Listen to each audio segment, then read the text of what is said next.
Hello friends, എല്ലാവർക്കും നമസ്കാരം. നിങ്ങളേവരും കാത്തിരിക്കുന്ന രേവതിയുടെയും സച്ചിയുടെയും ഇന്നത്തെ വിശേഷത്തിലേക്ക് എല്ലാ കൂട്ടുകാർക്കും സ്വാഗതം. എല്ലാവർക്കും നല്ലൊരു ദിവസം ആശംസിച്ചുകൊണ്ട് തന്നെ നമുക്ക് ഇന്നത്തെ വിശേഷത്തിലേക്ക് കിടക്കാം.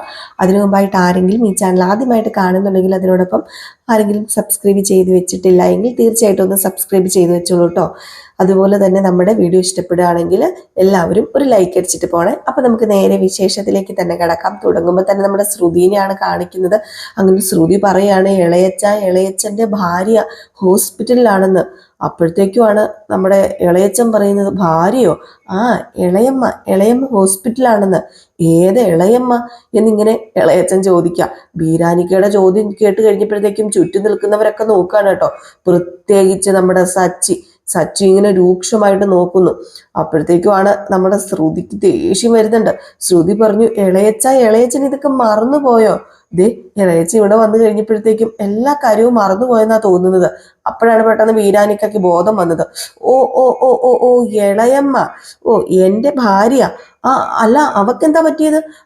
അവക്ക് പ്രശ്നമൊന്നും ഇല്ലായിരുന്നല്ലോ.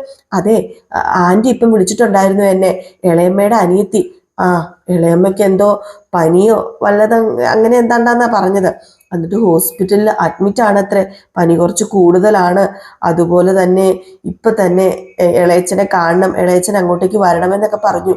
ആണോ? അയ്യോ, ഇനിയിപ്പം എന്ത് ചെയ്യാനാ? ഇളയച്ചൻ ചെല്ല്, വയ്യാതിരിക്കല്ലേ, അവിടെ വേറെ ആരും ഇല്ലല്ലോ. ഇളയമ്മയ്ക്കാണെങ്കിൽ ഇളയച്ചൻ ഇല്ലാതെ പറ്റത്തുമില്ല. അതുകൊണ്ട് ഇളയച്ചനൊരു കാര്യം ചെയ്യും, ഇപ്പൊ തന്നെ പൊക്കോ, ഞാൻ ടിക്കറ്റൊക്കെ ശരിയാക്കി തരാം എന്നിങ്ങനെ പറഞ്ഞപ്പോൾ ചന്ദ്ര പറഞ്ഞു, അതെങ്ങനെ ശരിയാകും ശ്രുതി? വന്നിട്ട് ഒരു ദിവസം ആയതല്ലേ ഉള്ളൂ. അതിനു മുമ്പ് പോകുക എന്ന് പറഞ്ഞു കഴിഞ്ഞിട്ടുണ്ടെങ്കിൽ അതെ വേറെ ആരെങ്കിലും ഏർപ്പാടാക്കത്തില്ലേ? ഞാനാണെങ്കിൽ ഒരു മുഴുത്ത ആട് ഞാൻ മേടിച്ചത്.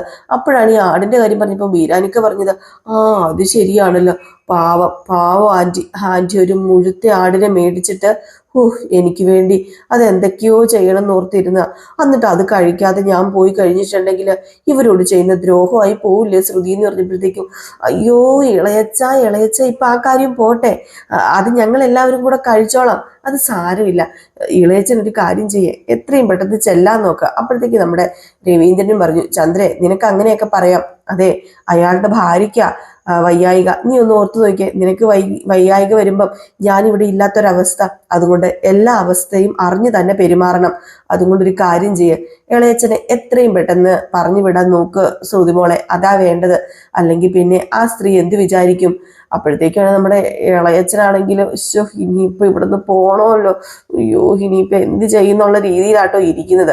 അപ്പൊ ഇതിനിടയിൽ നമ്മുടെ ഇളയച്ചൻ വേറൊരു കാര്യം കൂടെ പറഞ്ഞു, അത് ഞാൻ മിസ് ചെയ്തു പോയി. അത് വേറൊന്നുമല്ല, ഇളയമ്മ എന്ന് പറഞ്ഞപ്പം ഇളയമ്മ ഇല്ലേ, അപ്പം നമ്മുടെ ഇളയച്ചൻ പറഞ്ഞല്ലോ, ഇളയമ്മയോ എന്ന് ചോദിച്ചപ്പോഴത്തേക്കുമാണ് പെട്ടെന്ന് ഇളയച്ചൻ പറഞ്ഞത്, നമ്മൾ നേരത്തെ റൂമിൽ വെച്ച് പറഞ്ഞ ഇളയമ്മ എന്നിങ്ങനെ പെട്ടെന്ന് ഇങ്ങനെ പറഞ്ഞപ്പോഴത്തേക്കാണ് സച്ചി വെച്ച് റൂമിൽ വെച്ച് പറഞ്ഞതോ. അപ്പൊ നമ്മുടെ ഇളയച്ചൻ തന്നെ തിരുത്തി കുറിക്കുന്നുണ്ട് കേട്ടോ. റൂമിൽ വെച്ച് പറഞ്ഞ വേറൊന്നുമല്ല, ഇളയമേനെ ഇങ്ങോട്ടേക്ക് കൊണ്ടുവരണം, ഇളയമേനെയും കൂട്ടി ഇങ്ങോട്ട് ഒരു ദിവസം വരണം എന്ന് പറഞ്ഞതങ്ങ് വെട്ടി അങ്ങ് തിരുത്തുന്നുണ്ട്. ആ ഒരു സീൻ ഞാൻ ഇടയ്ക്ക് പറഞ്ഞില്ല, അപ്പൊ അതാണ് ഞാനൊന്ന് എടുത്ത് പറഞ്ഞത്. അങ്ങനെ ഒരു തരത്തിൽ നമ്മുടെ ഇളയച്ചനെ പറഞ്ഞു വിടുകയാണ്. അപ്പൊ അച്ഛമ്മയും പറഞ്ഞു, പോട്ടെ, പുള്ളിക്കാരന്റെ ഭാര്യയ്ക്ക് പറ്റത്തില്ലെങ്കിൽ പുള്ളിക്കാരനെ ഇവിടെ പിടിച്ചു നിർത്തിയിട്ട് കാര്യമില്ലല്ലോ, നമ്മൾ വെറുതെ എന്തിനാ, അതുകൊണ്ട് പുള്ളിക്കാരൻ പോട്ടെ എന്നും പറയാണ്. അപ്പൊ സച്ചി പറയുന്നുണ്ട്, എന്തിനാ ഒരു ദിവസത്തേന്, ഇനിയിപ്പം ഭാര്യയുടെ അടുത്ത് ഇളയച്ചൻ ഇല്ലെങ്കിലും കുഴപ്പമില്ലല്ലോ, ഇളയച്ചൻ 2 ദിവസം നിന്നിട്ട് പോയാൽ മതിയായിരുന്നു, ഇളയച്ചൻ 2 ദിവസം നിന്നിട്ട് പോയാലേ ഇവിടെ ചിലതൊക്കെ കണ്ടുപിടിക്കാൻ പറ്റത്തുള്ളായിരുന്നു എന്ന് പറഞ്ഞപ്പോഴത്തേക്കും പെട്ടെന്ന് രവീന്ദ്രൻ ചോദിച്ചു, അല്ല നിന്റെ ഈ ഇളയച്ചനെ കൊണ്ട് എന്നാ കണ്ടുപിടിപ്പിക്കാനാണെന്ന് ചോദിച്ചപ്പം കുറച്ച് കാര്യങ്ങളൊക്കെ ഉണ്ട്, അതേതായാലും കണ്ടുപിടിക്കണം എന്നോർത്ത് ഇരുന്നാന്നൊക്കെ പറഞ്ഞു. ഈ സമയത്ത് നമ്മുടെ ഇളയച്ചൻ പോവുകയാണ് കേട്ടോ. പെട്ടിയും പൊക്കാണൊക്കെ എടുത്ത് നമ്മുടെ ശ്രുതി എത്രയും പെട്ടെന്ന് പാക്കപ്പ് ചെയ്യുകയാണ്. ഇവിടെ നിന്ന് കഴിഞ്ഞാൽ ഇനിയിപ്പോൾ അധികം ദിവസം നിന്ന് കഴിഞ്ഞിട്ടുണ്ടെങ്കിൽ ശരിയാവില്ലെന്ന് മനസ്സിലായി നമ്മുടെ ശ്രുതി എത്രയും പെട്ടെന്ന് പറഞ്ഞയക്കുക. ഇളയച്ചനാണെങ്കിൽ ഒരു താല്പര്യമില്ല പോകാൻ. ഇളയച്ചൻ എല്ലാവരെയും നോക്കി ഇങ്ങനെ സങ്കടപ്പെടുമ്പോൾ ഒരു ടൂണൊക്കെ ഉണ്ടല്ലോ, ആ ഒരു ടൂണൊക്കെ കേൾക്കാൻ നല്ല രസമാണ് കേട്ടോ. അപ്പൊ അങ്ങനെ നമ്മുടെ ഇളയച്ചൻ പോയി കഴിഞ്ഞപ്പോഴത്തേക്കും സച്ചിക്ക് ഭയങ്കര നിരാശ. സച്ചി പറഞ്ഞു, ഇളയച്ചൻ പോകണ്ടായിരുന്നു, ഇളയച്ചൻ ഉണ്ടായിരുന്നെങ്കിലേ ഇവിടെ ഇവിടെ ചിലതൊക്കെ കണ്ടുപിടിക്കാൻ പറ്റിയേനെ. പലരുടെയും പൊയ്മുഖം അഴിഞ്ഞു വീണേനെ എന്നിങ്ങനെ പറഞ്ഞപ്പോഴത്തേക്കും പെട്ടെന്ന് സുധി ഇങ്ങനെ നോക്കിയപ്പോഴത്തേക്കും നീയല്ല നിന്റെ മുഖത്തിന്റെ കാര്യമല്ല പറഞ്ഞത്, ഇവിടെ വേറെ ചില പൊയ്മുഖങ്ങളൊക്കെ ഉണ്ട് എന്ന് പറഞ്ഞപ്പോ രവീന്ദ്രൻ ചോദിച്ചു, നീ ആരെയാടാ പറയുന്നത്? ഞാൻ ആരെയാണ് പറഞ്ഞതെന്ന് പറഞ്ഞ ആൾക്ക് മനസ്സിലായിട്ടുണ്ട്, കേട്ട ആൾക്കും മനസ്സിലായിട്ടുണ്ട് അത് ആരെയാണെന്ന്. അത് അവർക്ക് മനസ്സിലായിട്ടുണ്ടല്ലോ, അത് മതി എനിക്ക്. ഏതായാലും അന്വേഷണം ഞാൻ തുടർന്നുകൊണ്ടേയിരിക്കും, ഞാൻ തോറ്റു പിന്മാറില്ല എന്നൊക്കെ പറഞ്ഞിട്ട് നമ്മുടെ സച്ചി അങ്ങ് മാറിപ്പോയി. ശ്രുതിയാണെങ്കിൽ എൻ്റെ ഈശ്വര, ഈ സച്ചിനെ എന്തൊക്കെ കണ്ടുപിടിക്കുമോ? എനിക്ക് ഞാൻ തന്നെ കുഴി തോണ്ടി വെച്ചതാന്നാ തോന്നുന്നത്.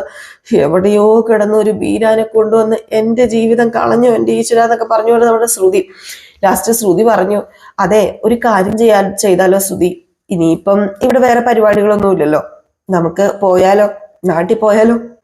ബ്യൂട്ടി പാർലർ ആണെങ്കിൽ തുറന്നില്ലല്ലോ, അത് അടച്ചിട്ടേക്കുമല്ലേ 2 ദിവസമായിട്ട്, അപ്പം നമുക്ക് പോയാലോ എന്ന് പറഞ്ഞപ്പോഴത്തേക്കും വർഷയും പറയാണ്, അത് ശരിയാ നമുക്ക് പോകാം, എനിക്കിവിടെ തീരെ ഒരു രസമില്ല, ബോറടിക്കുക ശ്രീകാന്തെ, നമുക്ക് പോയാലോ, ഇന്ന് രാത്രി തന്നെ പോകാം.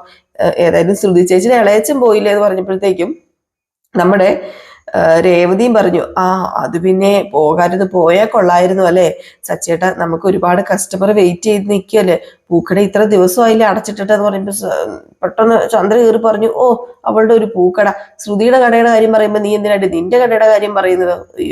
ഒരു പൂക്കട. അപ്പോഴത്തേക്കും നമ്മുടെ രേവതി ഒന്നും മിണ്ടിയില്ല. പക്ഷെ മിണ്ടാൻ അവിടെ വേറെ ആളുണ്ടല്ലോ, അച്ചമ്മ പറഞ്ഞു, അതെന്താ അവളുടെ കടയല്ലേ, നീ എന്തിനാടി ഇതുപോലെ വേറ്റുകൃത്യം കാണിക്കുന്നത്? അത് ബ്യൂട്ടി പാർലർ ആണെങ്കിലും ഇത് പൂക്കടയാണെങ്കിലും കട തന്നെയാണ്, വരുമാന മാർഗം തന്നെയാ. കാക്കയ്ക്ക് തൻകുഞ്ഞി പൊൻകുഞ്ഞെന്ന് കേട്ടിട്ടില്ലേ? അതുപോലെ തന്നെയാണ് അവരവരുടെ വരുമാന മാർഗം. അതിപ്പോ ഏത് തരത്തിലുള്ള ജോലിയാണെങ്കിലും അത്രയ്ക്കും വേണ്ടപ്പെട്ടതായിരിക്കും. അത് നീ ആദ്യം മനസ്സിലാക്കി ചന്ദ്രേ, ഇതുവരെ നിനക്ക് ഇതൊന്നും മനസ്സിലാക്കാറായില്ലേ? എടി നീ ഇത്രയും വളർന്നല്ലോടി, കൊച്ചുമക്കളാകാറായി, എന്നിട്ടാണ് അവളുടെ ഒരു അധിക പ്രസംഗം. അതെ എല്ലാവർക്കും ബോറടിയല്ലേ, ബോറടി മാറ്റാനായിട്ട് ഞാനൊരു സംഭവം ഏർപ്പാട് ചെയ്തിട്ടുണ്ട്. അതുപോലെ എന്താ വർഷമോൾക്ക് ബോറടിയല്ലേ, ബോറടി മാറ്റാനായിട്ട് ഒരടിപൊളി ഐറ്റം ഞാനിവിടെ പ്ലാൻ ചെയ്ത് വെച്ചിട്ടുണ്ട് എന്ന് പറഞ്ഞു. അപ്പോഴത്തേക്കാണ് സച്ചിയുടെ കുറെ കൂട്ടുകാരന്മാരൊക്കെ വരുന്നത്. ഇപ്പൊ സച്ചി ചോദിച്ചു, ഇതെന്താടാ? അപ്പൊ അതിലൊരു കൂട്ടുകാരനെ കണ്ടതേടാ, നീ ഇവിടെ ഇല്ലെന്നാണല്ലോ പറഞ്ഞത്, എന്നിട്ട് നീ അത് പിന്നെ ലീവ് കിട്ടിയില്ലടാ സച്ചി, ഇന്നാ എനിക്ക് ഇങ്ങോട്ടേക്ക് വരാൻ പറ്റിയത്. ഓഹോ, എങ്കിൽ പിന്നെ ഒന്ന് അടിച്ചു പൊളിച്ചിട്ട് തന്നെ കാര്യം. അപ്പോഴത്തേക്കും കൂട്ടുകാർ പറഞ്ഞു, അടിച്ചു പൊളിക്കാനാണല്ലോ അച്ഛമ്മ ഓരോ കാര്യങ്ങളൊക്കെ ചെയ്തു വെച്ചിരിക്കുന്നത്. ഓരോ കാര്യങ്ങള് എന്ത് പല കളികൾ പ്ലാൻ ചെയ്തേക്ക, ഒരു ചെറിയൊരു കോമ്പറ്റീഷൻ തന്നെ. അപ്പോഴത്തേക്കും പെട്ടെന്ന് എല്ലാവരും ഇങ്ങനെ പരസ്പരം നോക്കിയപ്പോഴത്തേക്കും അച്ഛമ്മ പറഞ്ഞു, അതെ ഞാനും ഈ ഓണത്തിനൊക്കെ നമ്മള് ചില പരിപാടികളൊക്കെ വെക്കില്ലേ, അതുപോലെ ചെറിയ കുറച്ച് കളികളും മത്സരങ്ങളൊക്കെ ആയിട്ട് നമുക്ക് ഒരു ദിവസം ഇവിടെ ഒന്ന് കൂടാം. അപ്പൊ മക്കൾക്കൊരു എന്റർടൈൻമെന്റും ആകും, നല്ല രസമല്ലേ, നമുക്ക് അങ്ങനെ ചെയ്യാം. ഇവിടെ സാധാരണ പൊങ്കലിന് എല്ലാവരും ഇങ്ങനെ പല കളികളൊക്കെ നടത്താറുണ്ട്. നമുക്ക് അവിടെ ഓണം വലിയ ഫേമസ് ആണല്ലോ, അതുപോലെ ഓണക്കളികൾ പോലെ പൊങ്കൽ കളികൾ എന്ന് പറഞ്ഞ് കുറച്ച് കളികളൊക്കെ ഉണ്ട് എന്നിങ്ങനെ പറഞ്ഞപ്പോഴത്തേക്കും സച്ചി പറഞ്ഞു, ആണോ മത്സരമാണോ? മത്സരമാണെങ്കിൽ ഓക്കെ. അല്ല ഓട്ട മത്സരം ഉണ്ടോ അച്ഛമ്മേ? അതെന്താണോ ഓട്ട മത്സരം ഉണ്ടോന്ന് ചോദിച്ചത്. അല്ല ഓട്ട മത്സരം ഉണ്ടെങ്കിൽ ഞാൻ തോറ്റു പോകും. ഓട്ട മത്സരം ഉണ്ടെങ്കിലേ ഇവിടെ ജയിക്കാനായിട്ട് 2 പേര് നിൽപ്പുണ്ടല്ലോ, എന്റെ 2 സഹോദരങ്ങള്, അനിയനും ചേട്ടനും. അവര് 2 പേരും ഓട്ടത്തിന് ഫസ്റ്റ് മേടിച്ച ട്രോഫി കൊണ്ടല്ലേ ഇവിടെ വന്ന് നിൽക്കുന്നത് എന്ന് പറഞ്ഞപ്പോഴത്തേക്കുമാണ് നമ്മുടെ ശ്രുതി പറഞ്ഞത്, ഒന്ന് മിണ്ടാതിരിക്കുന്നുണ്ടോ സച്ചി എന്ന്? എന്ത് പറഞ്ഞാലും എന്തിനാ ഏറ്റവും ലാസ്റ്റ് ഈ ഓട്ടത്തിന്റെ കാര്യം എടുത്തെഴുതെന്ന് പറഞ്ഞപ്പോഴത്തേക്കും നമ്മുടെ അച്ഛമ്മയും പറഞ്ഞു, സച്ചി കുറച്ച് ഓവറാവുന്നുണ്ട് കേട്ടോ, മതി നിർത്ത്. ഏതായാലും ഞാൻ എല്ലാം പ്ലാൻ ചെയ്തിട്ടുണ്ട്, ഇനി നിങ്ങളുടെ ആ ഒരു കളികൾ മാത്രം ഇവിടെ നടത്തിയാൽ മതി എന്നിങ്ങനെ പറഞ്ഞു. അതുകൊണ്ട് അച്ഛമ്മ അങ്ങ് പോയി കഴിഞ്ഞപ്പോഴത്തേക്കും നമ്മുടെ ശ്രുതിയോട് പറഞ്ഞു, അതെ ശ്രുതി, നമുക്ക് തന്നെ ഈ കളികളിൽ ജയിക്കണം. അങ്ങനെ വിട്ടുകൊടുക്കാൻ പാടില്ല, വിട്ടുകൊടുത്തേ നമ്മളങ്ങനെ തോൽക്കണ്ട. അത് പിന്നെ കളികളിൽ ജയിക്കണം എന്ന് പറഞ്ഞാല് അതെന്താ, ശ്രുതിക്ക് ജയിച്ചാല് സച്ചി ജയിക്കാൻ പാടില്ല, സച്ചിൻ രേവതി ഈ കളികളിലൊന്നും ജയിക്കരുത്. മുത്തശ്ശിക്ക് നമ്മളോടാണ് സ്നേഹം വേണ്ടത്. ജയിച്ചു കഴിഞ്ഞിട്ടുണ്ടെങ്കിൽ നമ്മളോടൊരു സ്നേഹം ഉണ്ടാകും. അതുമല്ല ശ്രുതി മാറ്റി നിർത്തേണ്ട ആളല്ല, ശ്രുതിക്ക് നല്ല കരുത്തുണ്ട് എന്നവിടെ തെളിയിക്കാൻ പറ്റും നമുക്ക്. അതുകൊണ്ട് സച്ചിനെ രേവതിനെ വെല്ലുവിളിച്ചുകൊണ്ട് നമുക്ക് വേണം ഈ കോമ്പറ്റീഷനിൽ ജയിക്കാൻ എന്ന് പറഞ്ഞു. അപ്പോഴത്തേക്കും അപ്പറേ അവിടെ നിന്നപ്പോഴത്തേക്ക് ശ്രുതിയും വന്ന് പറഞ്ഞു, ആ അത് ശരിയാ ശ്രീകാന്തെ, നമുക്ക് വേണം ഈ കോമ്പറ്റീഷനിൽ ജയിക്കാന്. ഏതായാലും ഒരു കാര്യമുണ്ട്, സച്ചിയായിട്ട് ജയിക്കാൻ പാടില്ല. വേറെ ആര് ജയിച്ചാലും സച്ചിയായിട്ടും ജയിക്കാൻ പാടില്ല. ചേച്ചിയുടെ കാര്യം പോട്ടെ, രേവതി ചേച്ചിയുടെ കാര്യം പോട്ടെ, പക്ഷെ സച്ചിയായിട്ടും ജയിക്കില്ല എന്ന് പറഞ്ഞുകൊണ്ട് ഭയങ്കര പ്ലാനിങ് ആണ്. അപ്പോഴത്തേക്കും നമ്മുടെ ചന്ദ്ര വന്നിട്ട് ഭയങ്കര ഒരു കോർഡിനേറ്റർ പോലെ വന്നിട്ട്, അത് പിന്നെ നമ്മളെല്ലാവരും ഒരുമിച്ച് നിൽക്കണം, സച്ചിനെയും രേവതിനെയും തോൽപ്പിക്കണം, എല്ലായിടത്തും അവരാണ് പ്രൈസ് കൊണ്ടുപോകുന്നത്, അതുകൊണ്ട് ഈ പ്രാവശ്യം അവരെ തോൽപ്പിച്ചേ പറ്റൂ എന്നൊക്കെ പറഞ്ഞ് ഭയങ്കര പ്ലാനിങ്. ഇത് നമ്മുടെ അച്ചമ്മ കാണുകയാണ്. അച്ചമ്മ ഇത് കണ്ടു കഴിഞ്ഞപ്പോഴത്തേക്കും അച്ചമ്മയ്ക്ക് സത്യം പറഞ്ഞാൽ കലി വന്നിട്ടോ. ഒന്നാതെ ചന്ദ്ര ഈ വെയിറ്റ് കൃത്യം കാണിക്കൂലോ. ഓഹോ, എങ്കിൽ പിന്നെ നിനക്കിട്ടൊരു പണി തരാലോടി എന്ന് പറഞ്ഞു. ചന്ദ്രയാണെങ്കിൽ ഭയങ്കരമായിട്ട് ഇവരിങ്ങനെ കുത്തി തിരിച്ചുകൊണ്ടേ ഇരിക്കുകയാണ്. വേറൊന്നുമല്ല, സച്ചി രേവതിയും ജയിക്കാൻ പാടില്ല, മക്കളെ നിങ്ങളാണ് ജയിക്കേണ്ടത്, സച്ചി രേവതി ഒരിക്കലും ജയിക്കരുത്, ജയിച്ചു കഴിഞ്ഞിട്ടുണ്ടെങ്കിൽ ഇനി അവരുടെ അഹങ്കാരം കാണേണ്ടി വരും, അതാണ് ഇതാണ് മറിച്ചതാണ് മറ്റതാണ് ആനയാണ് ചേനയാണ് എന്ന് പറഞ്ഞുകൊണ്ട് കുറ്റം ഇങ്ങനെ പറഞ്ഞു കൊടുത്തോണ്ടേ ഇരിക്കുകയാണ്. രേവതി ജയിക്കാൻ പാടില്ല, രേവതി ജയിച്ചു കഴിഞ്ഞിട്ടുണ്ടെങ്കിൽ ഈ കൊല്ലം മുഴുവൻ അത് പറഞ്ഞുകൊണ്ട് നടക്കും, എനിക്ക് വേണ്ടി നിങ്ങൾ 4 പേരും ജയിക്കേണ്ട മക്കളെന്ന്. അച്ചമ്മയ്ക്ക് ഇത് കേട്ട് കഴിഞ്ഞപ്പോഴത്തേക്കും സത്യം പറഞ്ഞു കഴിഞ്ഞിട്ടുണ്ടെങ്കിൽ നമ്മുടെ ചന്ദ്രയുടെ തലമണ്ടയ്ക്കിട്ട് ഒരടി വെച്ച് കൊടുക്കാൻ തോന്നുന്നുണ്ട്. പക്ഷെ എന്ത് ചെയ്യാൻ, അടി വെച്ച് കൊടുക്കാൻ പറ്റില്ലല്ലോ. അതുകൊണ്ട് ഇപ്പൊ കാണിച്ചു തരാടി, നിന്റെ അഹങ്കാരത്തിന് ഇപ്പൊ ഞാൻ കാണിച്ചു തരാടി എന്ന് പറഞ്ഞുകൊണ്ട് അച്ചമ്മ ഒരു കാര്യം ചെയ്യാണ് കേട്ടോ. വേറെ ഒന്നുമല്ല അച്ചമ്മ ചെയ്യുന്നത്, അച്ചമ്മ നമ്മുടെ ചന്ദ്രയുടെ പ്ലാനിങ് ഒക്കെ അങ്ങ് തെറ്റിക്കുകയാണ്.